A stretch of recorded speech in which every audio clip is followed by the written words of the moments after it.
पर सत पद पावन, शोक न सावन, प्रगट भई तप पुंज सही, देखत रघुनायक, जन सुखदायक, सन्मुख होए कर जोरी रही, अति प्रेम अधीरा, पुलक शरीरा, मुख नहीं आवत बचन कही, अतिशय बड़ भागी, चरणन लागी, नयन प्रेम जलधार बही, पर सत पद पावन, शोक न सावन, प्रगट भई तप पुंज सही, देखत रघुनायक, जन सुखदायक, सन्मुख होए कर जोरी रही, अति प्रेम अधीरा, पुलक शरीरा, मुख नहीं आवत बचन कही, अतिशय बड़ भागी, चरणन लागी, नयन प्रेम जलधार बही।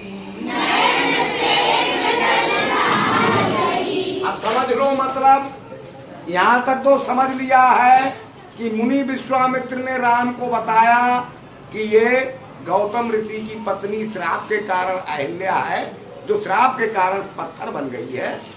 आप इसे पैर से छू दीजिए तो इसका कल्याण हो जाएगा।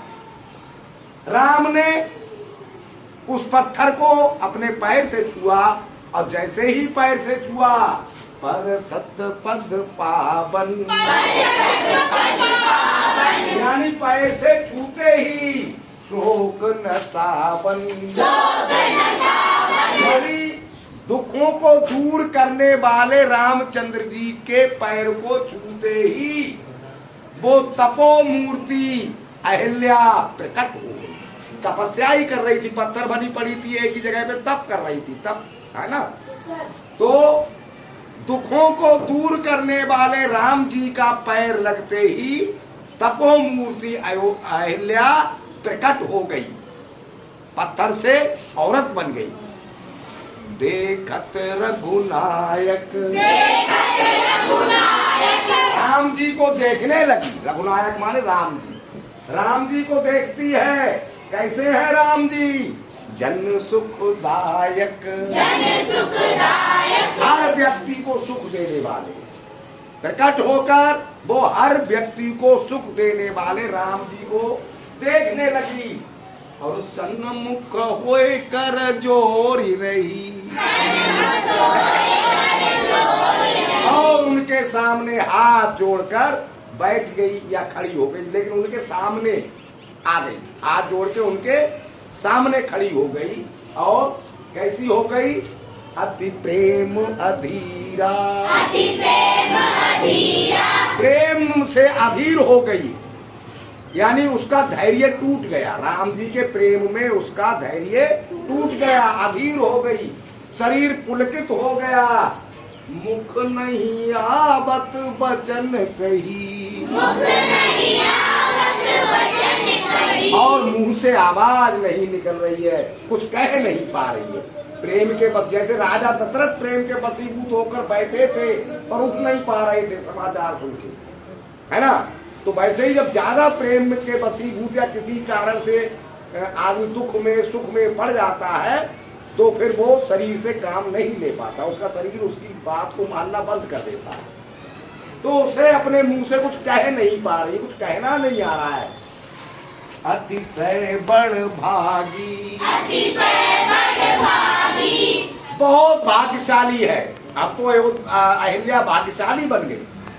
पहले तो दुर्भाग्यशाली थी जब पत्थर पड़ी थी, लेकिन जब राम का पैर लगा तब तो उसका कल्याण हो गया। भाग्यशाली यानी बहुत भाग्यशाली। चरणन लागी, राम जी के पैरों से लिपट गई। नयन प्रेम जलधार बही, और उसकी आंखों से प्रेम के आंसुओं की जल की धारा बहने लगी, आंसू निकलने लगे प्रेम के कारण। समझ गए अर्थ भी या नहीं समझ में आया?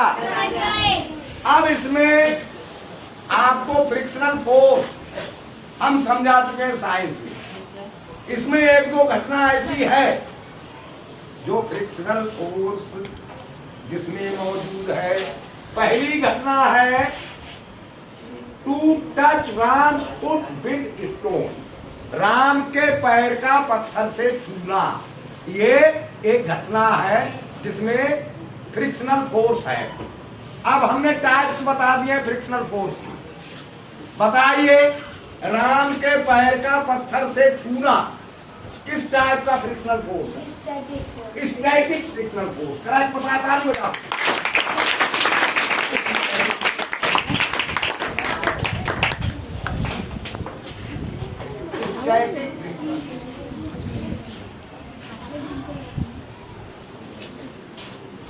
नंबर 2, दूसरी घटना घटी है, इसमें भी फ्रिक्शनल फोर्स है।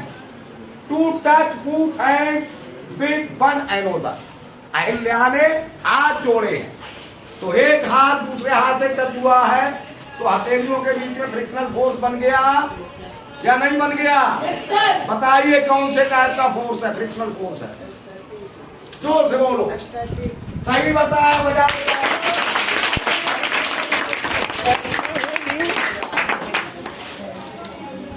सही बताया।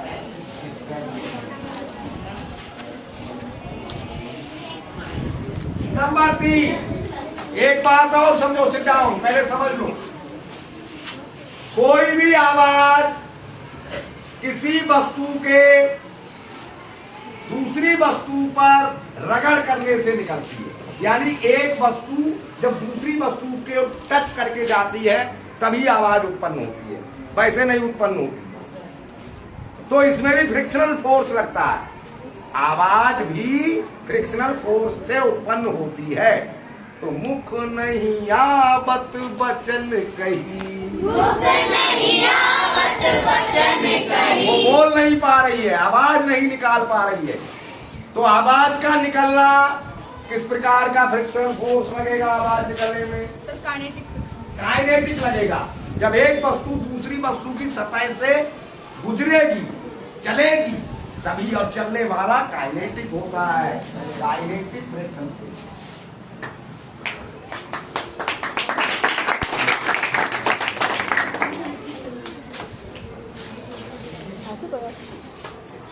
हाँ, नयन प्रेम जलधार बही, आंखों से आंसुओं की धारा निकली जो राम के पैरों पर बहने लगी। अब पैरों पर किसी चीज का आंसुओं का चलना या जल का चलना किस प्रकार का फ्रिक्शनल फोर्स हुआ? बताइए। काइनेटिक फ्रिक्शनल हुआ, क्योंकि पैरों की सतह और पानी की सतह चल रही है। पानी की सतह पर, पैर की सतह पर पानी चल रहा है, तो काइनेटिक हुआ।